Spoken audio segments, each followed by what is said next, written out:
Osote onyeisi ndị uwe ojii na ala anyị a na-elekọta mpaghara zone 13 dị n'Ukpo Anambra steeti bụ Maazị Ụma Mauri ekwupụtago na ndị uwe ojii na mpaghara ahụ na eme nke ọma wee na-akụtu ndị abụ ndị obu egbe amaghị ndị ha bụ na-akpa ike na mpaghara. Maazị Mauri bụ onye nke kwupụtara nke a n'oge o mere njem ọrụ were ya otu ụbọchị wee kpọtụrụ isi ụlọ ọrụ ndị uwe ojii Anambra steeti nke dị n'Amawbia ka David Okpokwasịrị kọtapụrụ gị akụkọ a.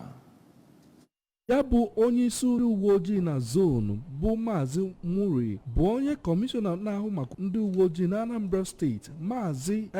Echeng nabatara n'isi ụlọ ọrụ ndị uwe ojii nke dị n'Amawbia. Ya bụ Maazị Muri gaziri n'ihu wee nwee ọgbakọ ya na ndị isi dị iche iche na ngalaba dị iche iche nke ndị uwe ojii nke Anambra steeti iji leba anya n'ihe ịma aka n'ihu niile dị iche iche na-echere ndị uwe ojii na Anambra steeti. Mgbe ọ na-agwa ha okwu na mmemme ahụ ka Maazị Muri nọrọ otu ndị uwe ojii na mbọ ha gbara iji hụ na ewetara nchekwaba ịgba na Anambra steeti ma kwue na ekapelatago otu ndị oji egbe si agagharị na Anambra steeti. Ọ nọzikwa na mmemme ahụ wee dụọ ndị uwe ojii niile ọdụ ka ha gbaa mbọ hụ na ha na-erube isi n'iwu nke na-echekwa ndị uwe ojii, n'ihi na onye isi uwe ojii na ala anyị bụ Naijiria bụ Maazị Usman Baba Akali agaghị n'anya n'azụ n'ịhụ na onye ọbụla mebiri iwu ndị uwe ojii tara ahụhụ dere ya. N'okwu nke ya ka kọmishọna ndị uwe ojii na Anambra steeti bụ Maazị Echeng nọrọ kọwaa na onye a na-enyo enyo na aka ya dị na ogbugbu egburu ndị uwe ojii abụọ mgbe ndị omekome jere na ebe ndị uwe ojii na-anọ n'Ọkịja bụ onye anwụchigoro. O kwuru na enwụchiri ya na mmadụ atọ ndị ọzọ bụ ndị a na-enyo enyo na aka ha dị na ya bụ ihe ụbọchị Wenezdee ka ọnwa Ọgọst na mkpụrụ ụbọchị 31 ma kwue na ndị a bụzi ndị na-enyere ndị uwe ojii aka ugbu a iji mee nyocha makwara ndị ọzọ aka ha dị na ya bụ omekome.